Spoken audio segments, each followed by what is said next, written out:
Joey, Eh? where you been? Oh, I've been on the road. On the road to Shambala. Oh, yeah, yeah, yeah, to Shambala. Oh, On the road to Shambala? No, not that road. I've been on the road to the... Two-Cat Kitchen. It's time for us to pitch in and start another Two-Cat show. Down at the Two-Cat Kitchen, we're starting on a mission to put you in the culinary know. We've got the finest recipes you ever will find, guaranteed to show you all a mighty fine time here at the Two-Cat Kitchen. Time for a new edition of the Culinary Two-Cat Show. The Culinary Two-Cat Show. Welcome to the Two-Cat Kitchen, the show that mixes musical mayhem with culinary calamity. Dave Cienko is here to help with the mixing. Hey everybody, welcome to the show. Each episode of the kitchen includes brand new songs, a brand new recipe, and a special musical guest. Who's our musical guest today? Today we have a dear friend of ours, Jon Serbst, guitarist, bass player, and songwriter. Fantastic. Can't wait for that. Hey, did you hear that? That could be the Coconotes. Let's check it out.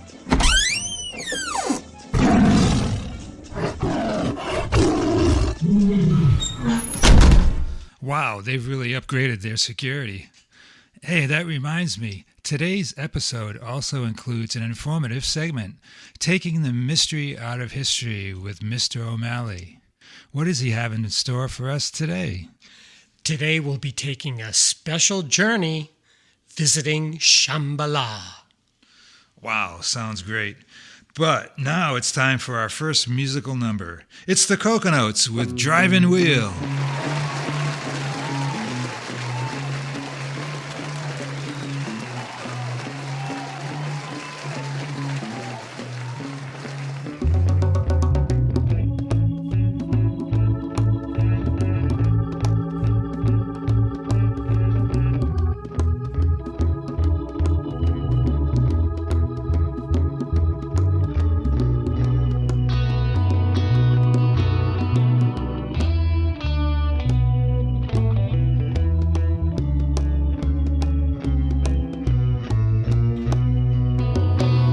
cold steel rail carry me down. Lonely nights in a lifeless town. Carry me near, carry me far. Endless days in an empty car. Driving wheel, take me away.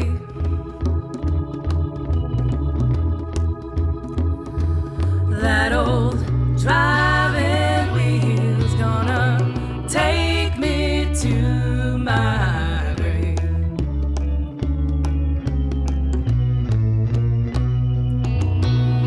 Don't know where I'm going, not sure where I've been. This whole world keeps spinning round, my life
some other train a little farther on down the line. Driving wheel,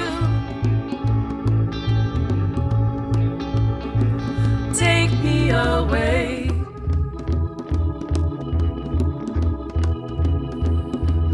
That old driving wheel's gonna take me to my grave. Driving wheel,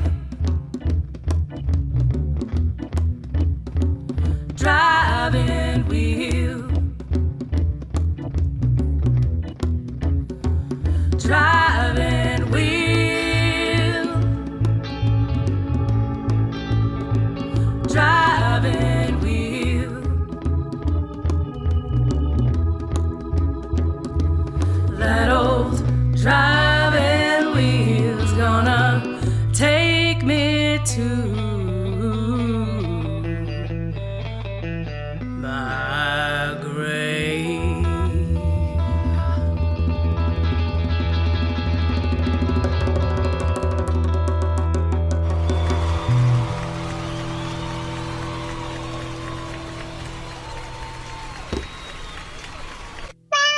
Welcome back to the Two Cat Kitchen. It's time to introduce our special guest for today, and we have Jon Serbst joining us. Welcome, Jon. Well, thank you, Rick. Welcome to the kitchen. Well, Jon, tell us, Jon's been a musician for many years in the local music scene. Tell us a little bit what you've been up to lately. Well, I'm from Bristol, Rhode Island, the East Bay, and my sister had gone to Berklee College of Music. She's a year and a half younger than me. I went for biology, she went for music, and I was always envious of her. So about the time I was 29, I picked up a used bass guitar. Some friends of mine were playing in a band. A drummer of mine was playing with this Irish singer-songwriter over in the East Bay, and I decided, oh, they need a bass player. So I learned a handful of songs and started showing up, playing with them, and that led us to become a trio for a number of years. And that was Huey, right? that was Huey Purcell. Yep. Yeah, well, tell us a little bit about Huey, because he was such a character. He was. Huey came from Ireland, I think, in 1988 with $200, a new wife, and a beat-up Les Paul. I thought, there's the making of a song right there. And came to East Bay and just started playing the Irish pub taverns around the area. And it was the pub that we would hang out on the weekends, me and my friends. And my friend Ted was a drummer, so he started sitting in with him just on his snare and jamming. So then I joined in. We formed a trio. Nice. And we took East Bay by storm. not just Irish stuff either. He was in. Yeah, he played standards. He was a true entertainer, more than just a guy that sang songs. You know, he learned from some people of what it meant to be an entertainer. So he rambled and teased the audience and gave it back, and often was belligerent, but the audience seemed to gobble it up. And so there was a lot of give and take. Especially given with a charming Irish accent, I'm sure. Yes. You'd always ask when the girls come out in the ladies' room, "Can you hear us okay in the ladies' room there? Because we can hear you fine." So That is so funny. That's great. Yeah, I can remember. I went to see you guys a couple of times, and he was quite the character. yeah, he was good. You mixed sound for us a couple of times too. I did. That was an experience that I'll never forget. That is, yep. Because I'll tell you what, that guy was loud. That's because we didn't find out till later he was deaf in one ear. Oh, Yeah. During the night, he just kept turning up the amp, and the drummer would start playing louder, and I didn't realize my fingers would be blistering by the end of the night. I was just digging in harder with my fingers on bass, and Yeah. I didn't know I could turn it up myself. Yeah, I think he might have been deaf in both ears. I don't know. It seemed that way to me. So anyway, that was. So what have you been doing since then? Have you been? Well, then I formed my own trio with you on bass, and we There we kicked go. around for a bit in the same area, East Bay, and then I joined another band that did originals out of Providence. They had an album out, Biltmore, and they were really good. That was a fun band. That only lasted a year. The singer just got tired of pursuing that, and so we folded up. And then I put my guitar away for about 5 years and started up again a little over a year ago with some guys in Bristol that I knew that were performing a band. And that might be folding up now too. So there's a lot of like 1-year bands that tend to happen. But through it all, I'm still working, still cooking. Got engaged recently, so hi Excellent. Jenny, if you're listening. Congratulations, that's great. That's great So news. I know you also had some background in theater, or Yeah, I was involved in Bristol Summer Theater. It was a community theater group in Bristol that grew out of the Bristol High School group. I didn't go to Bristol High School, but some friends of mine did, and I started doing that roundabouts. I want to say 85 was the first production. And got involved in the technical side, stage crew, set design, some stage management. A few times I was on stage as part of the chorus or the ensemble, but and singing for about 13 years, I want to say, till the late 90s, I guess. I was on the board of directors for a bit for the Bristol Theater Company, and that was fun. I was also involved in community chorus, East Providence. That played around. Actually, the director of that, Ron Procopio, had a friend at Providence Performing Arts Center and was asked one year if he could put together a small chorus, 20 people, for the Andy Williams Christmas show, which was rolling through Providence. Oh, wow. So I got to perform on stage to a sold-out PPAC crowd for Andy Williams Christmas show, which was really cool, being up there and seeing, just the shadows of a full house. Andy Williams, wow. And he had his sweaters. Man of many sweaters, yep. What was he famous? What was his big hit? Do you know? I should know this. I Can't remember. I remember he had a TV show on in the like a variety show in the 70s. Maybe he didn't have one big hit. Yeah, the Christmas thing was his. Oh, Yeah. Andy Williams' Christmas album was one of the biggies, along with "Sing with Bing" and Dean Martin. But yeah, so that has to be a musical highlight in my storied, checkered past. There you go. Yeah. Excellent. Yeah, and so one thing we like to ask all the guests that appear on the show is, what was your first musical memory? What's the first thing? My first musical memory, and I would say like live music memory, was when I was 1978. I forget if it was before or after the blizzard, but my family took a trip to Barbados, and I remember going. Let's see, I might have been 10, 11. And along with my sister, who was a year and a half younger than me. And I remember there were 2 bands that played at the resort we were at. It was probably a Holiday Inn. One was the Merry Men, and the other was the Sand Pebbles. And they played this calypso music. Oh, cool. It was like a band of like 6 or 7 guys. And let's see, some bawdy songs, but like Yellow Bird was a popular one that I think the Kingston Trio might have done too. And we brought back 8 tracks, cassettes of their music, and would listen to them on Saturday nights for dinner. Wow. So that was the first live music that I saw on it, which I thought was really cool. Did they do any Andy Williams songs? I don't know. That should have been a thing. A nice mashup of Sand Pebbles and Andy Williams. With a steel drum. Yeah. That's so funny, the Sand Pebbles. Yeah. That's great. That's good. Excellent. Cool. Well, that's great. Yeah. So we're going to head on down to the kitchen now and get going with the recipe. What do you have for us for tonight? I'm going to make one of my favorites for a party is deviled eggs. Deviled I made eggs. it for yesterday was the Super Bowl, so I made it for the gang that I had over, and they declared they were tasty. So I thought, well, there's no risk if I make it for this show. Excellent. All right, coming up, deviled eggs. Thanks, John.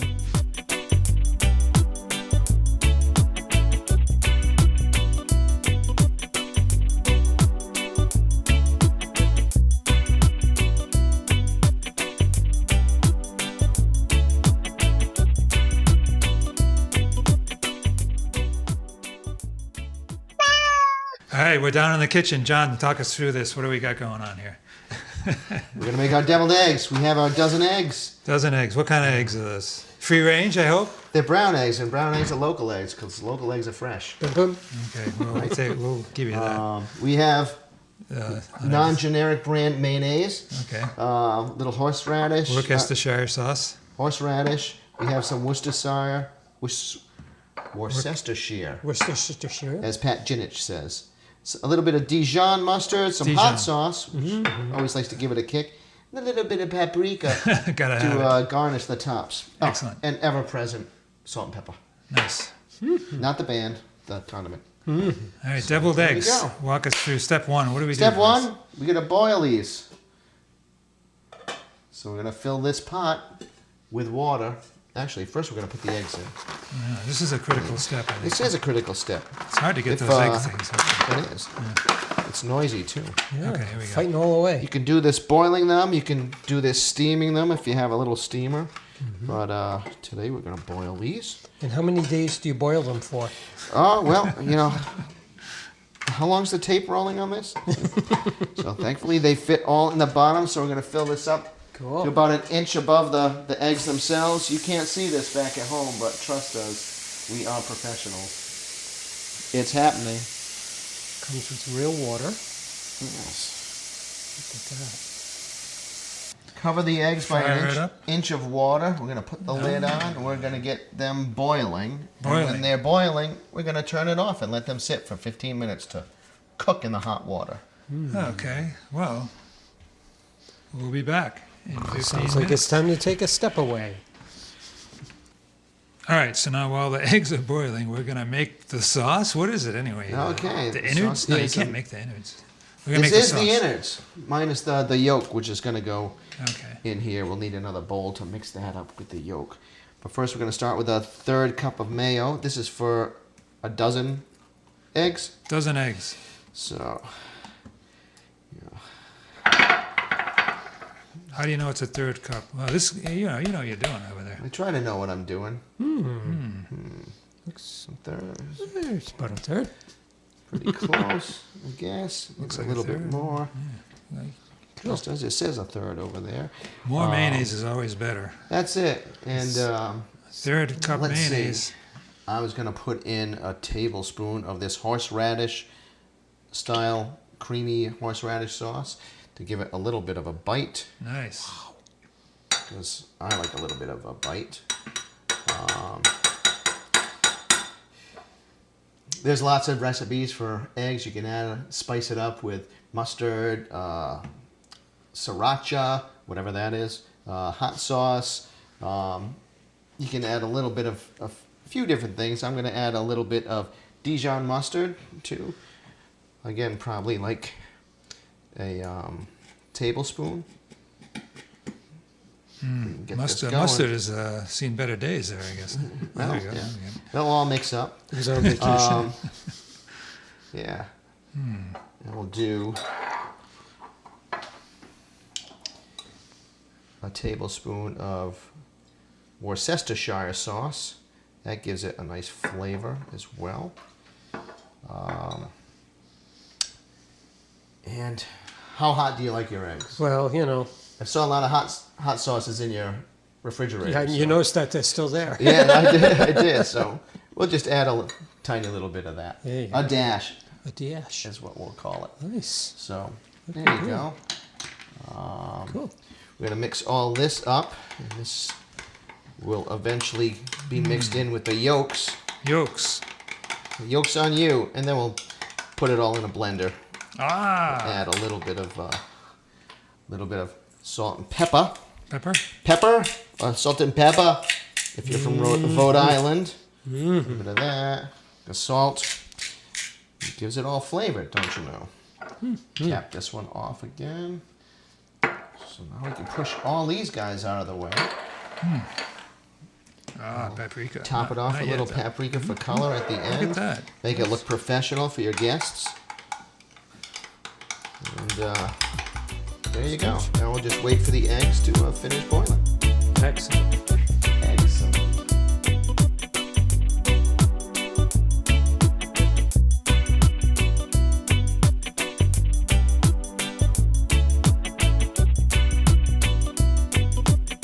So I'll just bring All right, so we're going into the cooling phase now, are we? All right. clean. So I'll Let's just put see. it over We've there. now Bring the steamy eggs over here. Are we they've cooled. live? Oh, they've sat in the hot water for 15 minutes. Is that right? This is true. So Okay. once the water reached boiling, we turn it off and let them sit for 15 minutes. But they are still hot, so we're going to take them out and cool them off in some cold water before we peel them, lest we burn our fingers, What a concept. which we will need for later. What is this implement you have taking the eggs out? This is something I call a slotted spoon or an ocarina. I'm not sure. Ocarina? Teddy on the ocarina. Didgeridoo. It's a spoon with an attitude. Yeah. Nice.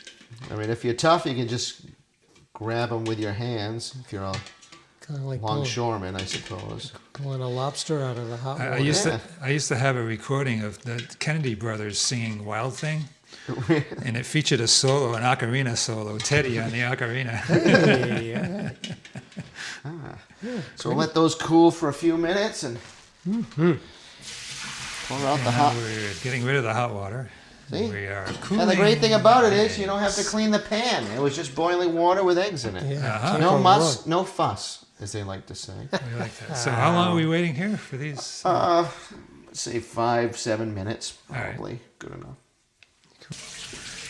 All right, we're checking on the eggs. We're actually Yep, don't fall out, eggs. pouring All right, here the we go. water out. All right, this is the fun part now. Here we go. Are we live? Yes. All right. Let's see, how do I want to do this? Yeah, good. Put them in here for now. So, we break them open. Technique. There's technique, yep. Hey, So, I'll give you a hand. yeah. Hey. Yeah, I'll take an egg. Take an egg. I'll help you. Hey, you're right. They're cooled off. Not bad. Not too bad, huh? Not bad at all. You get all that shell off. 'Cause no one likes crunchy eggs. Oh, they smell great. Don't they, though? Mm-hmm. Kind of like a landfill Now, or low tide. what was that movie? Was it Paul Newman where he was a prisoner? And there was some big egg-eating contest they had in the movie. Aha. And he and all the prisoners had involved in this hard-boiled egg-eating contest. But they filmed it over a number of days. They cooked about 1,000 eggs. No kidding. And they were all so sick of eggs Oh, I bet. after shooting that scene over and over and over again that they, Well, they had that Sylvester Stallone in Rocky where he had to drink the... raw eggs. Raw Yeah, that's eggs. true. That's awful. I think they got that in 2 takes because after Yeah. that... Couldn't do that for too long. No, that's tough. A slow peeler. I'll be starting to cut the eggs in half You do that. next time. I've got this last one Okay. here. I'm almost done with it. All right. Okay, well, something's happening here. We have the eggs are totally peeled. So, are we ready to The eggs. get on to the next bit? We're ready. Are we rolling? We're rolling. All right. Next, Whoa! we Switchblade. cut the eggs in half, or bisect the eggs, as I like to call, being the science geek that I am. So, So you're cutting the you eggs get in a half. nice sharp knife. Bisecting the eggs. Drop it down the middle. Yikes. And go slow. You don't want to break the It sides. smells like eggs in And you here. end up with yolk. Pretty. Wow. So we pop the yolks out Pop into 'em another out. pan. Oops, we're not catching that. Let me move that pan over, will You you? want to move? Damn Okay. it. You know what I'm going to do? And Whoa. I have this to capture the eggs before we Look at that. flute in the filling. Wow. So we're going to put them in there like that. All right. Oh, nice. Work our way through cutting some more of these guys. Cutting the eggs. Where is this? I assume there's some kind of technique here. That, There is. You gotta Cut them. go slow. You don't want to. You It's put water on, easy to split the eggs. do you So. put water on the blade? I haven't. Maybe that's a good idea. I don't know. Are you the chef? Try it. What are your blade? Hey, they do I say. come to McDonald's and take the broom out of your hand? I don't know. It's just Yeah, you might be on something, Rick. Actually, at home I have this. Actually, yeah, you're right. Because the last time I made deviled eggs, it said to water the knife. Yeah. No kidding. I think so. I actually have a cheese slicer that's a block of marble with one of those little wires to cut Oh, yeah. cheese. Oh, I and that's how I do the eggs with the wires. So That's a good that goes really nice, nice and smooth. So we don't have that in the two-cat kitchen. That's okay. So you we're know? improvising. You make do with what you got. We're improvising in the kitchen tonight. Look at that. Well, you're moving. So we're moving, we're grooving. Oh. And, if we make a mistake and one splits, we can have that one off to the side. Oh, so there's only enough room for 9 eggs. I guess. What? Who came up with that design? Well, they I don't want know, they want to make you buy 2 trays. That they do. like- They do. It seems to So me when to you be go a to a flawed party- design there. That's right. When you go to a party, you say, John, I hope you bring a tray and a half of deviled eggs. Oh, see, like this one? Oh, Good to know. that's a no-no. Well, maybe they are assuming that you're gonna. We lost egg screw up. integrity there. So You're gonna screw up at Sometime least it happens. 3 of them. sometimes it happens. This one's a little 3 flimsy on the side, so eggs. I'm going to put that over there. Promotion. Anybody else look like they need to be replaced? Well, they look pretty good. Okay. The rest of them. All right. Well, we're going to try. We're going to. We're getting into the presentation now. Yeah, there is Advanced, presentation. All right, so what we'll do now is fork, please. A fork, please. We need a fork. Here we are. What the fork? All right. All right. Nice selection of forks here. Yeah, get some We'll go nice. with That this was one. nice and bent. There you go. Good. So we're going to mash up these yolks as Mash up. best Oh, as yeah. we can. Before we start mixing, we mash. Mash Mash. and mix. Mash and mix. Not mix and mash. Mash and mix. Got it. So can you see that? I can see that. So, Well, at least we couldn't until you stuck your head in the way. so Adding the sauce. This is the sauce that Add we the made earlier. it is the earlier sauce. It's been aged for at least a half hour. So Half-hour aging process here. Aged sauce. scrape all that goodness out. There we go. Ah, You're, look at that. Unbelievable. Do that for a little while. So it looks smooth. This is actually low. I wonder what high is like. Oh, we'll stay with low. So now, let's Are we see. done? Yes. Rather smooth. Yes? No? Look at that. Beautiful. Big Lovely. difference. Big difference. Now we'll have to Okay. spoon that out into our pastry bag. hey. Here is the pastry bag. Yes. Work our way in. Ooh, this works pretty nice.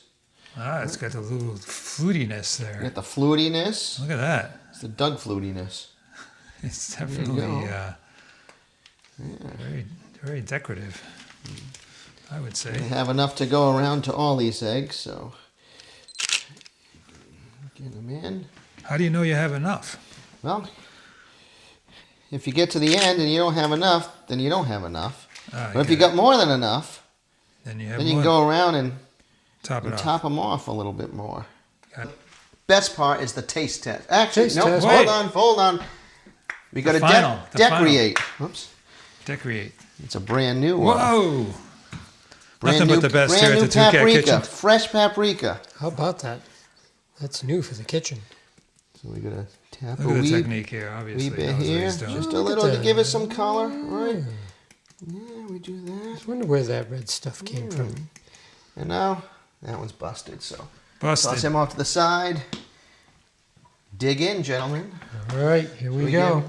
The proof is in the pudding or the filling. The best Cheers. part. Cheers. Cheers to you at home. Fantastic, That John. there. Thanks so Oh, yeah. much. That's boy, you are a You're welcome. magician when it comes to deviled eggs. Decorate these guys here. So you're gonna end up doing a song with us in just a minute. What song are we gonna be doing? It's a Well, song you wrote, actually, This right? is a song I wrote, born out of conversations my dad had with some of his friends about growing up in beautiful town of Bristol, Rhode Island, and what a great town it was to grow up in, and reminiscing about places that are no longer there that used to be hangouts. And in my time growing up in Bristol, there's places that used to be there when I grew up that are no longer there, so I kind of knew what they were talking about. So Yeah, that's fantastic. it's called A Town Like This. All right, well, let's check it out.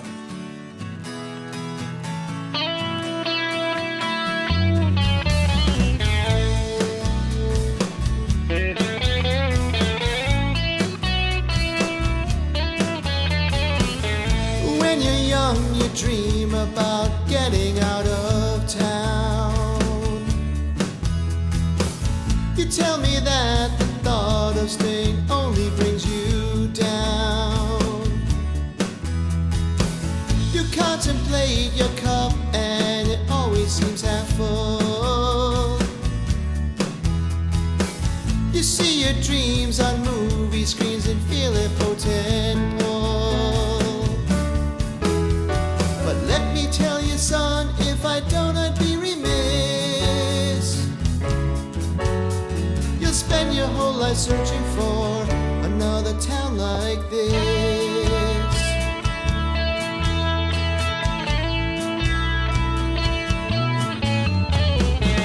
Biking down to Hope Street, my allowance in my hand, to buy some Cokes and comics down at Duffy's old newsstand. Then munching buttered popcorn at the pastime matinee, and skipping stones along the shores of Narragansett Bay. This may not seem like much right now, but please do not dismiss. It's the little things you cherish most in a town like this. In a town like this. In a town like this, you can't make a home. Maybe start a band, take up saxophone. Or find yourself a local girl, compose your wedded bliss. You'll never know how far you'll go in a town like this. In a town like this.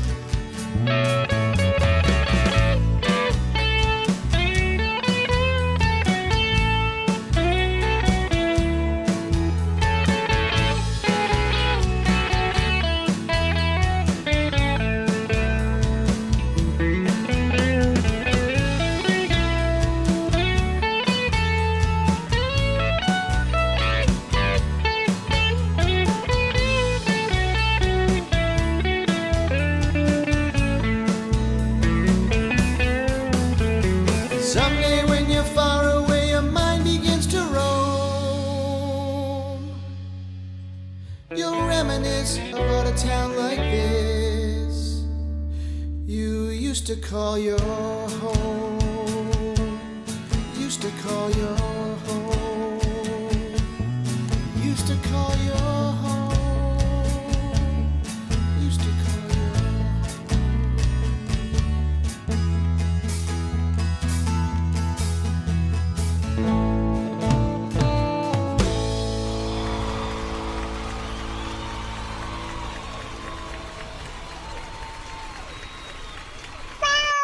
Wow, that's fantastic.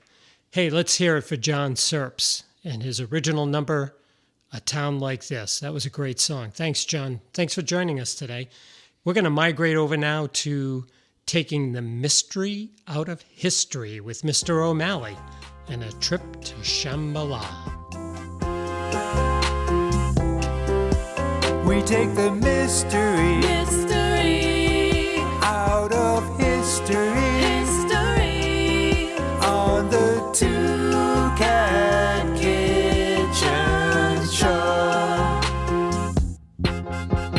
Welcome to Taking the Mystery Out of History with Mr. O'Malley. And today we're going to talk about Shambala.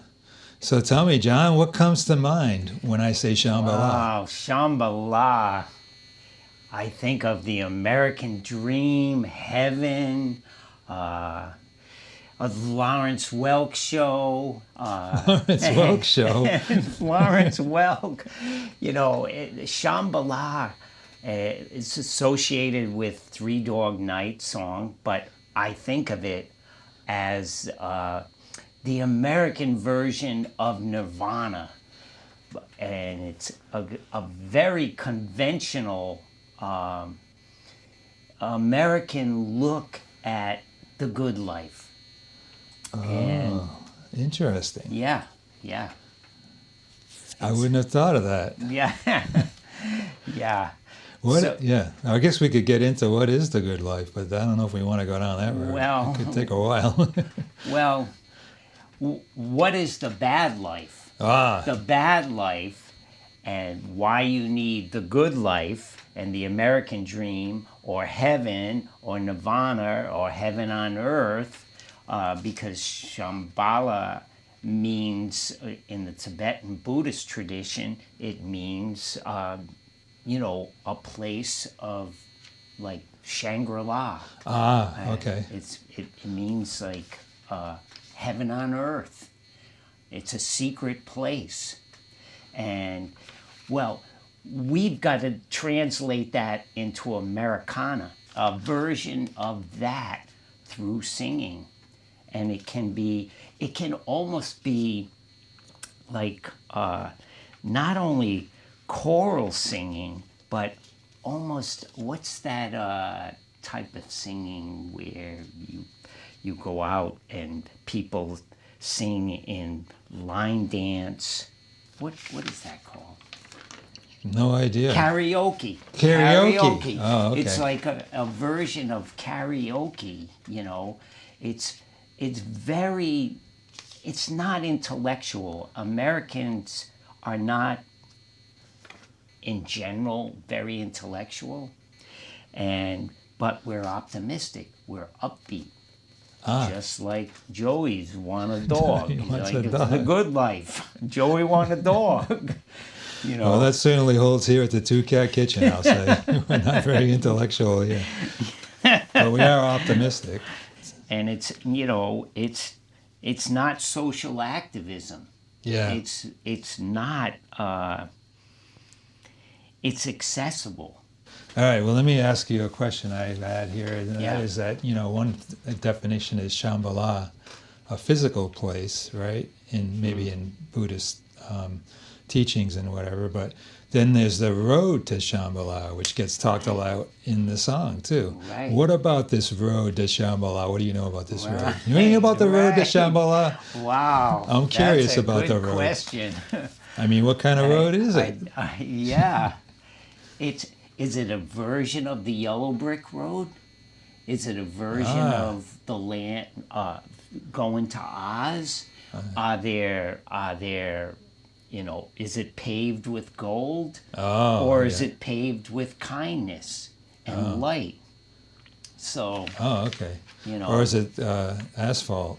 or is it That's what I wanted to know. Or is it got Is it a gravel? lot of potholes in it? Is it gravel or asphalt? What about right, this road? right. How big is it? Is it a 2-laner? Right. 4 lanes? Is it right? So Well, we don't know. Some people would think, with the advent and the development of the highway system, that's the road to the American dream, the 4-lane highway. But I think of Shambhala as a winding road, and a road marked by trees and birds singing, okay. and Yeah. ideal landscape. I was also thinking about this road being a winding road, and so I'm it's- getting deep into this thing. I know. What a treat here. You're definitely taking the mystery out of this history. And Shambhala should, the road could be, there could be other people along the way who could help you. Like I'm thinking of, again, the Wizard of Oz, like people helping each other. Yeah, maybe. The Tin Man and the Straw Man, they had shame, they had sorrow, but they helped each other out. And hopefully the road to Shambala won't lead to the wizard being a false wizard. One other, and maybe we can finish up with one other interesting point I found out was that, there was so Shambala was featured in a Scrooge McDuck comic. Now this comic was written in 1996 by someone, I don't forget the author, but so 1996. I guess Disney comics just continue, right? Yeah, I mean, yeah. Even though maybe we don't think of it that way, but it's kind of because like the we Peanuts. Probably didn't watch them. Yeah, Comics I think this before. was a written, a graphic thing. Oh, yeah. Comic book. Yeah, So, for example, you think of the Peanuts comic strip, right. which continues to this day, right? Even though the Charles Schultz that Right. created it is long gone. Yeah. So I think that's the same deal here with Scrooge McDuck. But anyway, there was an episode of Scrooge McDuck where he was Scrooge McDuck, Donald Duck, and the three nephews, who the three nephews are, is it Huey, Dewey, and Louie? Yeah, probably. I could be wrong on that. I hope I'm not. But anyway, they try to discover Shambhala because they're trying to go. They heard that there's a treasure there, and they want to get the treasure. So that's very appropriate for the Two Cat Kitchen here. That it would be immortalized in a Scrooge McDuck comic. Yeah. So that made me feel Well, like there that. needs to be a pot of gold in Yeah. the American sense. There needs to be, so we can't relate to this Buddhist Shambhala that's interior.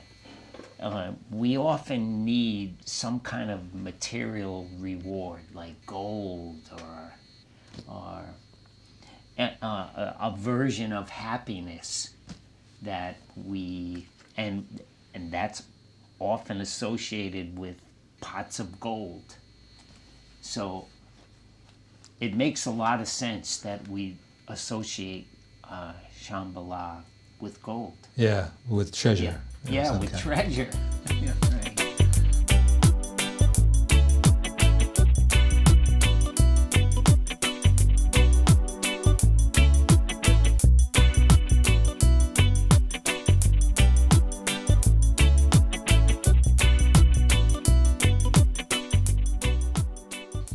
So I think we'll wrap things up here talking about Shambhala and just a few, the songs. You talked about the Three Dog Night song Shambhala, but there's been a few other covers of that song, including a rather well-known cover by Rockapella. Do you know Rockapella? Rockapella. Rockapella they still are, I believe. I don't know if they're still performing, but they're a cappella group. Oh, And yeah. they were big in the 90s, and they did a cover of Shambhala along with the New Seekers. Oh, Gotta love them. yeah. Dr. Victor from South Dr. Africa. Victor. Dr. Victor was a Dr. Victor. DJ from South Africa. Yeah. The Skeptics in 1994 did a cover, Oh. along with Toby Keith in 2011. Oh, Toby Keith. Toby Keith. And a band called Light Food from Switzerland in 2016. And the next cover that we're going to hear pretty soon was by the Coconotes. Yeah, 2023 yeah, coming yeah. up. But anyway, thanks, John, for joining us and taking the mystery out of Shambhala, Man, mystery out of it's history, My and pleasure. Shambhala. My pleasure. Opened our eyes Shambhala. to a lot. Hopefully I'll find my way to Shambhala tonight.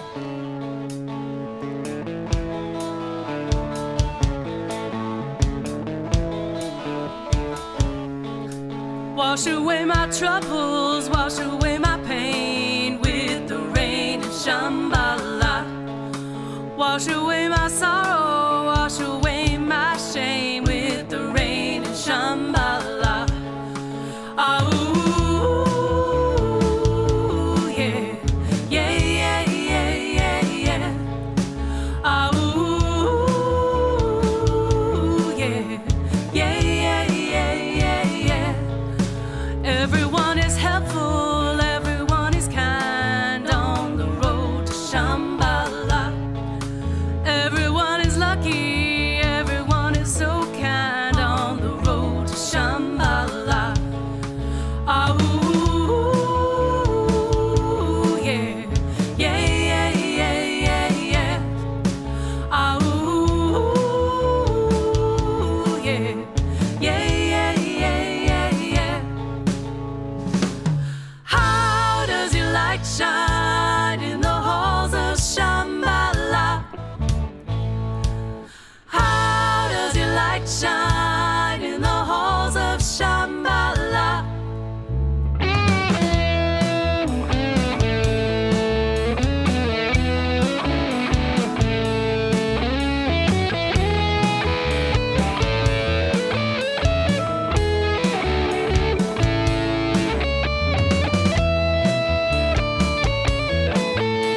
Hey, we want to say thank you to John O'Malley for taking the mystery out of history. That does it for another episode of the Two Cat Kitchen. Thanks for joining us again. Yeah. And thank you to the Coconotes and Jon Serbst. Thanks again for joining us as our special musical guest tonight. Well, thanks for having me. And a big meow to the Two Cat Kitchen. Hey, for Rick McKinney, I'm Dave Cienko, and we'll see you next time in the Two Cat Kitchen. The culinary two